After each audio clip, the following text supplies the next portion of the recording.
আজ যেহেতু শীতলা ষষ্ঠী, তাই জন্য আজকে বাড়িতে মাদের আগুন ছুতে নেই। সেই কারণে বাড়িতে আজকে কোনো কিছু গরম গরম খাবার দাবারও হবে না তৈরি।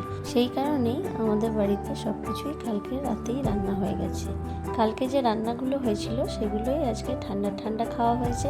আর আমাদের মেনুতে ছিল ভাত, মাছের ঝাল, মাছের টক, আলু পোস্ত, বাঁধাকপির তরকারি আর পায়েস। আর সব থেকে শেষে যেটা আজকের মেন অ্যাট্রাকশন, সেটা হলো গোটা সেদ্ধ। এটার নাম শুনেই বোঝা যাচ্ছে এটার নাম গোটা সেদ্ধ, যেহেতু এতে সব কিছুই গোটা গোটা দিতে হয়, কোনো কিছুই কেটে দেওয়া যাবে না। এই গোটা সেদ্ধ বানাতে গেলে কিন্তু অনেক রকম সবজি, অনেক রকম ডাল যেমন লাগবে, কিন্তু এতে কোনো মশলা কিন্তু দেওয়া হয় না, ইভেন নুনটাও দেওয়া হয় না। যাই হোক, এটা তাও কিন্তু প্রচণ্ডই টেস্টি হয়, আর এটা আজকের জন্য স্পেশাল। এরকম সেম প্রসেসে বানালেও এই টেস্ট কিন্তু আর অন্য কোনো দিন পাওয়া যাবে না।